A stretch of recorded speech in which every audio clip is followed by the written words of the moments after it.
Os demônios só serão expulsos se jejuarmos? O que a Bíblia ensina sobre esse assunto? Já vi muitos crentes mencionarem que certos demônios só saem com jejum e oração, por causa da expressão que foi dita por Jesus em Mateus capítulo 17. E é justamente esta passagem que vamos analisar aqui em nosso ensino a respeito do jejum.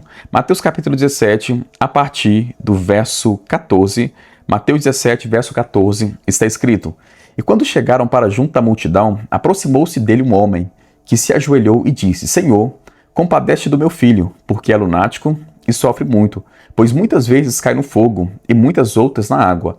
Apresentei-o aos seus discípulos, mas eles não puderam curá-lo. Então vamos ler até aqui por enquanto.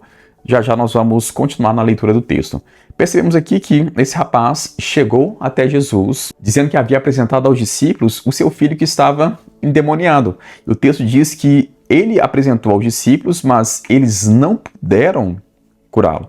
Olhando para o texto bíblico, não só do Evangelho de Mateus, Mateus capítulo 10 fala sobre isso, mas nos evangelhos como um todo, percebemos que Jesus já havia concedido autoridade aos discípulos para expulsar os demônios. Ele havia dito aos discípulos para expulsar demônios, curar os enfermos, ressuscitar os mortos. Isso já havia sido concedido aos discípulos em Mateus, no capítulo 10. Então, nesse momento aqui, vemos que a autoridade já havia sido concedida aos discípulos. Então, não era falta de autoridade. Até porque o texto vai mencionar aqui que eles não puderam expulsar aquele demônio. Se o texto está mencionando que eles não puderam, é porque eles tentaram. Eles tentaram expulsar, mas não conseguiram expulsar. E se eles tentaram, é porque Jesus já havia concedido autoridade aos seus discípulos para expulsar demônios, para curar os enfermos. Mas percebemos que nesse momento específico aqui, eles não puderam expulsar. O texto continua dizendo aqui: Jesus exclamou: Ó geração incrédula e perversa, até quando estarei convosco? Até quando vos sofrerei? Então percebemos nesse texto, na continuação do texto aqui, a declaração de Jesus: Ó geração incrédula e perversa. Então Jesus começa a entrar no assunto da incredulidade. Ele continua dizendo: Até quando estarei convosco? Até quando vos sofrerei? Quando Jesus diz aqui, até quando estarei convosco, isso nos mostra que Jesus esperava que os seus discípulos expulsassem aquele demônio. Jesus esperava que os discípulos resolvessem aquele problema. E eles não conseguiram, por isso que Jesus disse: até quando estarei convosco? Em outras palavras, vocês poderiam ter resolvido esse problema. Até quando estarei convosco? Até quando vos sofrerei? O texto continua dizendo: trazei-me aqui o menino. Jesus repreendeu o demônio, este saiu do menino, e desde aquela hora ficou o menino curado. Então os seus discípulos aproximou-se de Jesus e perguntaram em particular: por qual motivo não podemos nós expulsá-lo? E respondeu Jesus: por causa da pequenez da vossa fé. Pois em verdade vos digo que se tiverdes fé como grão de mostarda, direis a este monte: passa daqui para acolá, e ele passará. Nada vos será impossível, mas esta casta não se espelhe senão por oração e jejum. Então, olhando o texto aqui, percebemos que Jesus expulsou aquele demônio. E no momento em que Jesus expulsou o demônio, isso chamou a atenção dos discípulos, e eles perguntaram: por que motivo não podemos nós expulsá-lo? Então, havia um motivo pelo qual os discípulos não conseguiram expulsar esse demônio, resolver esse problema específico. Jesus continua dizendo: por causa da pequenez da vossa fé. Então, vemos um texto aqui que não era falta de fé, ou não era motivo de fé alguma operando no coração dos discípulos. Até porque o texto vai mencionar: por causa da pequenez da vossa fé. Em outras palavras, eles tinham fé, mas a fé não havia desenvolvido o suficiente ainda para lidar com essa área.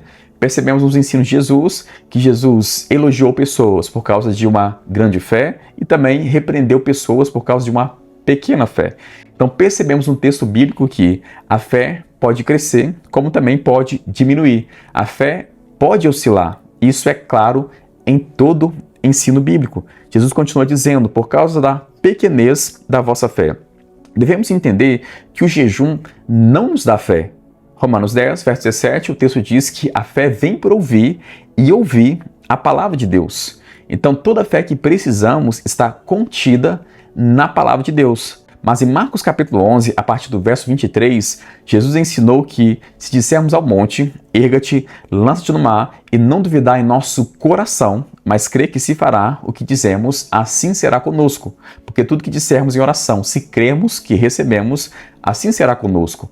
Então, olhando para esse texto bíblico, percebemos que a fé, ela opera no coração. Jesus falou sobre crer com o coração. Em Romanos capítulo 10, a partir do verso 8, Paulo vai dizer: a palavra está perto de ti, na tua boca e no teu coração. Isto é a palavra da fé que pregamos. Se com a tua boca confessar Jesus como seu Senhor, mas em teu coração crer que Deus o ressuscitou de dentre os mortos, será salvo. Porque com o coração o homem crê para a justiça e com a boca se faz confissão para a salvação.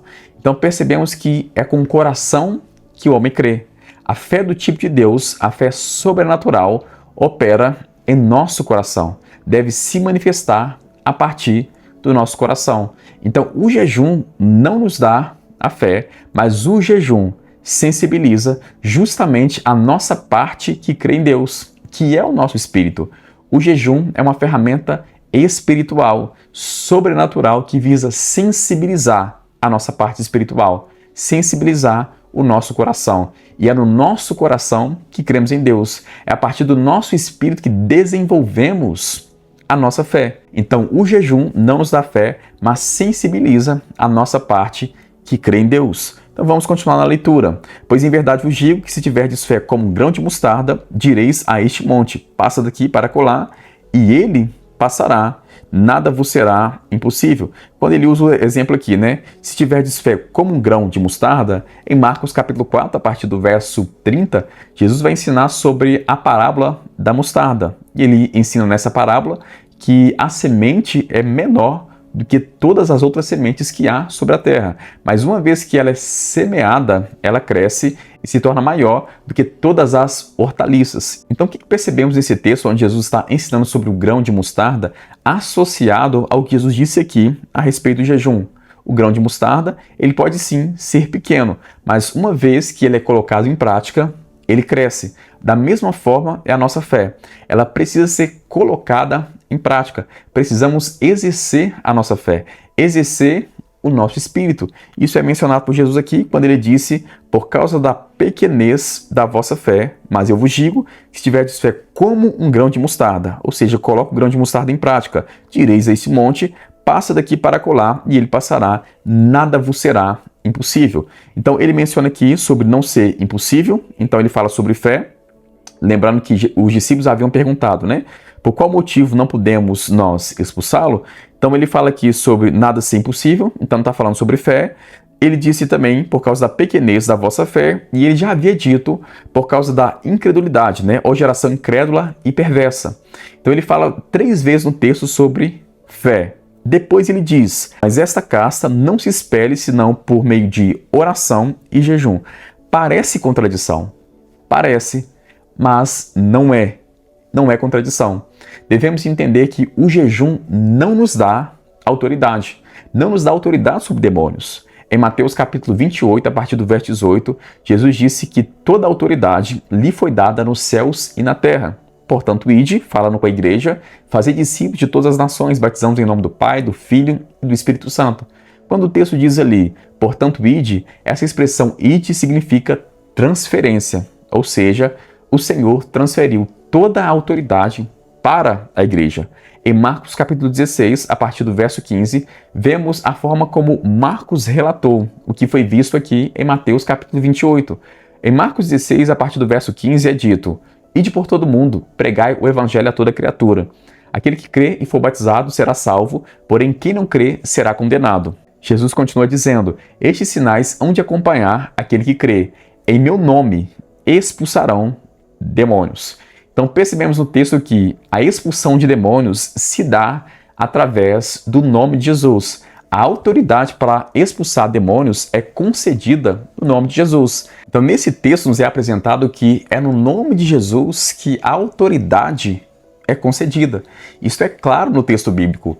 Em Tiago, no capítulo 4, no verso 7, nos é dito que devemos nos submeter a Deus, resistir o diabo e ele fugirá de nós.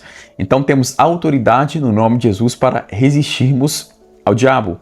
Em Efésios capítulo 4, verso 27 diz: não deis lugar ao diabo. A autoridade nos é concedida no nome de Jesus, o nome dele. Então vemos que o jejum não nos dá autoridade, mas o jejum vai nos deixar mais conscientes da autoridade que temos em Cristo Jesus. Porque é através do nosso espírito que liberamos a autoridade que recebemos no nome de Jesus. Então o jejum é uma ferramenta poderosa para sensibilizar a nossa parte espiritual, a nossa parte que crê em Deus, para sensibilizar o nosso espírito, nos deixando mais conscientes da autoridade que temos em Cristo Jesus. Então percebemos aqui no texto que em 3 momentos aqui, o problema é fé. Jesus disse, ó geração incrédula e perversa, depois ele mencionou por causa da pequenez da vossa fé, e depois ele disse, nada vos será impossível. 3 vezes ele mencionou a respeito da fé. Então percebemos no texto bíblico aqui que o jejum, e é claro que não somente o jejum, mas as práticas espirituais, as disciplinas espirituais como um todo, sensibiliza o nosso espírito. Então você vai perceber que todas as vezes que você praticar essa disciplina espiritual, você vai se tornar mais sensível ao Espírito de Deus e, ao receber conhecimento suficiente sobre a sua autoridade em Cristo, perceberá que os demônios se submetem ao nome de Jesus. Se você foi edificado com essa mensagem, não se esqueça de se inscrever em nosso canal, ative o sino de notificação para receber novas mensagens e compartilhe os nossos ensinos. Um grande abraço, até o próximo vídeo.